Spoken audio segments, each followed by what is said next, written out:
may be the greatest catch I've ever seen in my life. Alright guys, just in case y'all were not able to see the last video, I want to thank y'all again. We are skyrocketing towards 20,000 subscribers. I mean, it took us 2 years to get to 2,000 subscribers, uploading a video every single day. And within the past, I want to say 2 months, we've gotten almost 18,000. Thank y'all so much for all the support. If you've ever dropped a like on a video, if you've ever left a comment, you have helped us get here, and I truly, truly appreciate it. And I will also be live streaming tonight, tomorrow night, the night after, literally every single night this week.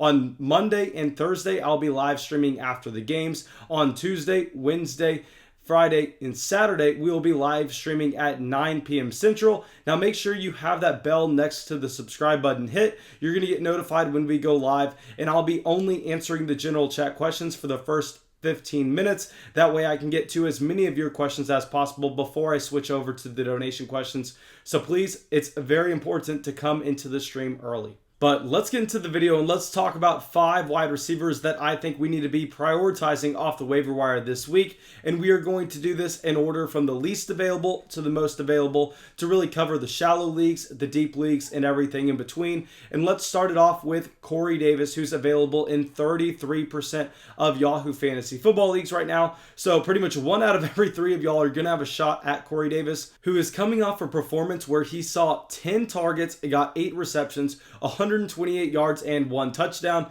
Now guys, if y'all remember Corey Davis in the 2017 draft class coming into the NFL, when he was the top 5 draft pick by the Tennessee Titans, this is exactly what we thought would be happening with Corey Davis. Pretty much everyone had given up on Corey Davis through the first 3 years of his NFL career. And honestly, at this point, it may look like he's pulling a Devontae Parker, where Devontae Parker was that high pedigree wide receiver coming into the NFL. It took him so long to finally be able to put it together, finally be able to come and be a top fantasy option for us. And now this is another week where Corey Davis went out and saw a significant amount of targets on this offense. On top of that, Ryan Tannehill still looks like he is one of the best quarterbacks in the NFL. I would have never thought that we were going to say that. And with Corey Davis projecting him going forward, yes, he is definitely going to be the wide receiver 2 on this offense behind A.J. Brown. But what's nice about this offense is outside of Corey Davis and A.J. Brown, they're really not getting many other wide receivers involved. Yes, we saw targets to Adam Humphries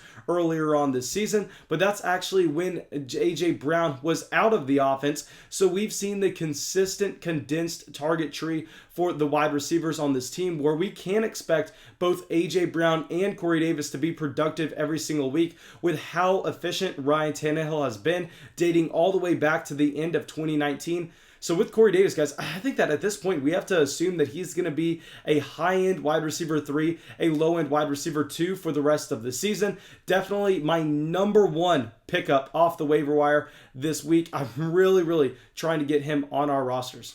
Okay, now our next wide receiver off the waiver wire is actually going to be someone that I had completely given up on in 2020. But at this point, I think that we have to look at his target share going forward and give him a bump. It's going to be Marvin Jones. And yes, Marvin Jones did go out today and score 2 touchdowns on 7 targets. That's not necessarily why I want to be picking up Marvin Jones. It's just because missing Kenny Golladay in this offense, I think we are going to see targets be available. And obviously, this team has an atrocious defense, just giving up over 40 points to the Indianapolis Colts. So I think we are going to see the pass attempts up for Matthew Stafford, who the only way that we could possibly see this Detroit Lions team winning football games is if they go out and have a significant amount of passing volume by trying to keep up with their opponent, because they're going to be in very undesirable game scripts, just like what we are seeing right now in Seattle with Russell Wilson. Obviously, Russell Wilson is 10 times better than Matthew Stafford in terms of pure NFL talent, but the same thought process is here, where the defense is going to be so bad that the offense can't rely on the run. They have to air the ball out if they are wanting to be competitive in football games. And now there's no Kenny Golladay on this team. Marvin Jones slides into the wide receiver 1 role. A little side note, without Kenny Golladay, I think that we are actually going to be giving up a significant bump up in target share to TJ Hawkinson. Yes, I have no idea how long we are going to be expecting Kenny Golladay to be out. I am recording this on Sunday, so by the time you watch this video, those reports will definitely be out, and it's something to monitor going into the week. But I think we can expect Marvin Jones to be a high-end wide receiver 3 with no Golladay in this offense, just because he's going to get the targets. And honestly, the touchdowns with Marvin Jones are not necessarily extremely random, just because we've seen Marvin Jones so far throughout his NFL career be that red zone weapon for offenses.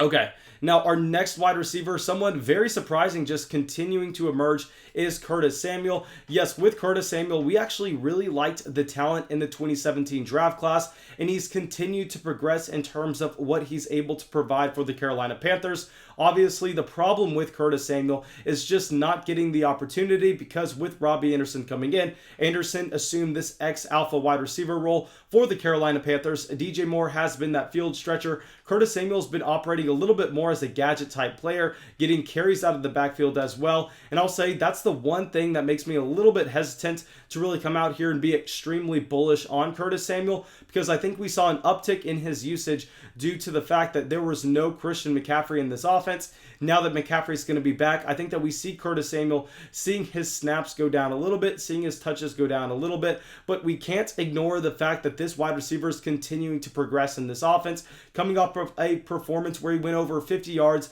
and got 2 touchdowns, back-to-back weeks scoring. I think that we have to understand that this is a wide receiver at the very minimum worth a bench spot, because if we see anything happen to a DJ Moore, to a Robbie Anderson, to open up targets for Curtis Samuel in this offense, I think that he has the talent, he has the athleticism and the big playability to really be someone that we would be intrigued to throw in our flex spot, because if he gets the snaps, if he gets the targets, he does have that very high ceiling. Okay, now our next player is someone that is probably my number 1 guy on this list outside of Corey Davis, but he's available in 75% of your leagues, is going to be Jalen Reagor. So yes, I want to address something real quick. On Sunday morning during that live stream, I actually told a lot of people to bench Travis Fulgham when they were asking me start-sit questions, because knowing that Jalen Reagor was going to be fully healthy, knowing that Dallas Goedert was going to be active this game, we thought that the target share for Travis Fulgham was going to go down. I still stand by that. We did not necessarily see Dallas Goedert get the full amount of targets that I think that he will be commanding in this offense going forward. Now that's just a side note, and let's focus in here on Jalen Reagor, who is a first-round draft pick by this Philadelphia Eagles team in 2020. If y'all remember, Jalen Reagor had that very impressive highlight catch back in week 1. Now he's coming into a situation where there are a ton of targets to be had in this offense. There's no Zach Ertz, no Deshaun Jackson, no Alshon Jeffrey, and while I still expect Travis Fulgham to be the wide receiver 1 in this offense, and maybe for another week or maybe 2 weeks, I still think that we have to look at the pedigree for these 2 wide receivers, understand that Jalen Reagor is definitely the better prospect. Jalen Reagor is definitely the more talented player between the 2. So while it may take him a couple weeks to implement himself into this Philadelphia Eagles passing offense, I think in the long run, we could see Jalen Reagor have wide receiver 2 upside. I think that he could be looking at a very similar type situation that we saw CeeDee Lamb in earlier on this season, just looking at Jalen Reagor being a great field stretcher and stepping into a team that needs a weapon desperately. Okay, now our last wide receiver here is going to be Jakobi Meyers, who's available in almost every single fantasy football league. I don't care what your depth is. I know in a lot of my own leagues where we have to roster 35 players, yes, he's not going to be available there. But in most of the leagues that y'all are playing in, Jakobi Meyers is going to be there. And he's coming off a performance where he saw 10 targets, went for 58 yards and 6 receptions. So obviously this raw fantasy football output is not necessarily going to be turning a lot of heads, but what we have to understand is Jakobi Meyers, without N'Keal Harry and without Julian Edelman in this offense, stepped up into an every down player for Cam Newton, and really he was by far and away the number 1 option. He played like 93% of the snaps, and we are looking at him going forward, and I think this upcoming week for the New England Patriots, if we see both Julian Edelman and N'Keal Harry missed this game, I think that Jakobi Meyers could be a very intriguing play, just as someone that we are going to be looking at his floor, because there are so many targets to be had in this offense, very similar to Philadelphia. Yes, the problem here is this offense is just atrocious, but with Jakobi Meyers, this is also a very young player that I think could continue to develop, and we saw him have some impressive moments back in 2019. That's a reason I actually have him on a ton of best ball rosters myself, so this performance is extremely encouraging. Maybe I just want to run a small victory lap, and that's why I included him in this video, but I really think that being someone that's available on every single waiver wire, he is going to be someone that I am looking at. Now, you're not even going to have to put in a claim for Jakobi Meyers. My advice is to save your waiver wire priority, use it on a running back instead, and then go pick up Jakobi Meyers as a free agent after waivers run, because I am very, very skeptical of most people going and looking at his direction. Okay, but thank you guys. I really hope y'all enjoyed this video. I really hope y'all got something from it. As always, if y'all did, please make sure you go down there, drop a like, leave a comment, subscribe to the channel. It really, really helps us out, and I really hope I'll be able to see you in the live stream tonight. Whatever day you're watching this, I promise you I'll be live streaming that night.